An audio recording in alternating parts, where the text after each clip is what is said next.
छत्तीसगढ़ के रायपुर और नक्सल प्रभावित इलाकों में ईसाई धर्म के प्रचार के लिए विदेशी फंडिंग का बड़ा खुलासा हुआ, जहां प्रवर्तन निदेशालय की जांच में सामने आया है। अमेरिका से आए पैसों का इस्तेमाल बस्तर और धमतरी में किया गया।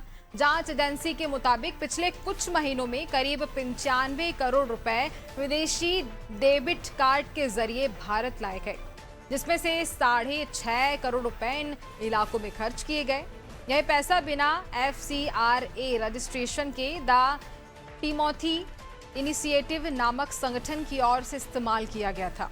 इस मामले में जहां इमिग्रेशन ब्यूरो ने एयरपोर्ट पर मिकाहमा नाम के एक विदेशी नागरिक को हिरासत में लिया है, जिसके पास से कई विदेशी डेबिट कार्ड बरामद हुए। ईडी ने देश भर में 6 ठिकानों पर छापेमारी कर 25 डेबिट कार्ड, 40 लाख रुपए नकद और कई अहम इलेक्ट्रॉनिक सबूत भी जब्त कर लिए हैं। विदेशी कार्ड्स के जरिए एटीएम से लगातार कैश निकालकर वित्तीय निगरानी तंत्र को चकमा दिया जा रहा था। फिलहाल इस संगठित मनी लॉन्ड्रिंग नेटवर्क की गहन जांच जारी है और इस बड़ी कार्रवाई के बाद अब प्रदेश में सियासत भी काफी तेज हो गई है। बीजेपी विधायक पुरंदर मिश्रा ने मामले को लेकर कांग्रेस पर गंभीर आरोप लगाए हैं।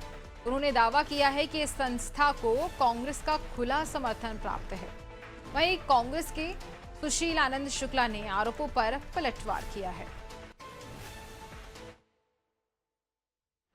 मैं भी समझ नहीं पा रहा था कि कांग्रेस हर समय ईडी का विरोध क्यों करती है।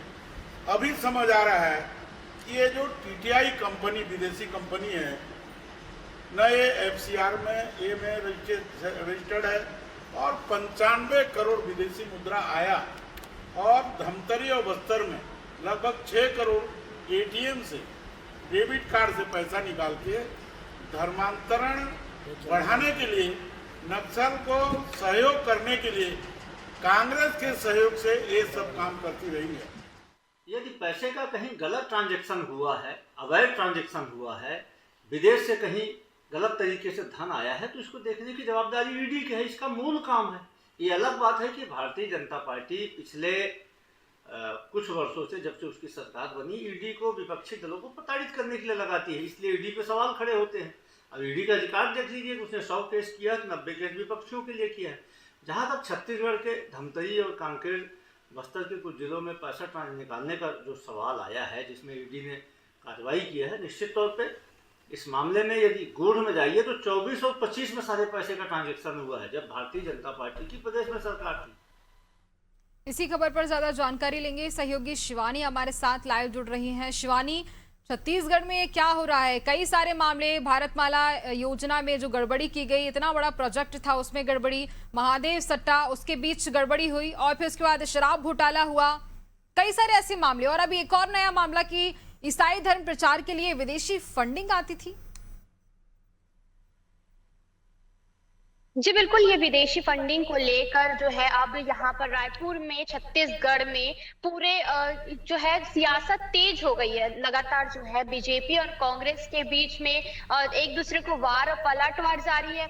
वहीं कांग्रेस का कहना है कि जो ये फंडिंग है ये बीजेपी सरकार के द्वारा आ रहा है, और वही ये भी कह रहे हैं कि कांग्रेस के ऊपर जो है बीजेपी वाले प्रताड़ित कर रहे हैं। तो वहीं बीजेपी से विधायक कह रहे हैं कि जो है कांग्रेस की तरफ से फंडिंग किया जा रहा है। तो कहीं ना कहीं जो है कांग्रेस और बीजेपी दोनों में जो है ये सियासत जो है बढ़ते ही जा रहा है, कम होने का नाम नहीं ले रहा है। तो ये लगातार जो है छत्तीसगढ़ में महादेव सट्टा ऐप के हो या फिर अभी विदेशी फंडिंग हो, तो ये विदेशी फंडिंग में हो या महादेव सट्टा ऐप, दोनों में ही लगातार जो है सियासत तेज होती जा रही है। ये हाँ, यही वही नहीं बल्कि बीजेपी वाले भूपेश बघेल को टारगेट कर ये भी कह रहे हैं कि भूपेश बघेल ये ईडी की जांच होने नहीं दिए थे जब उनकी सरकार थी। तो ये भूपेश बघेल तक बात पहुंच चुकी है, वही TS सिंहदेव तक भी बात पहुंच चुकी है। तो कहीं ना कहीं जो है अब देखना ये है कि कांग्रेस के लोग निकलते हैं इसमें या फिर बीजेपी के लोग इस फंडिंग में निकलते हैं, क्योंकि लगातार जो ईडी का जो जांच है वो दिखाई देते जा रहा है और लगातार जो है ईडी लगातार जो छापेमारी कर रही है। तो अब देखना ये है कि ईडी के जांच में कौन कौन निकलता है, या बीजेपी वाले निकलते हैं या फिर कांग्रेस के। जी बिल्कुल शिवानी, ये आगे देखने वाली बात होगी और इसको लेकर के जांच पड़ताल होना भी बेहद जरूरी है, ताकि सही तरह से जब जांच होगी तो नाम और कौन कौन से हैं वह भी सामने आएंगे। और ये भी हो सकता है कि जब जांच हो तो कई बड़े नाम का खुलासा भी हो सकता है। शिवानी, खैर तमाम जानकारी के लिए बहुत धन्यवाद आपका।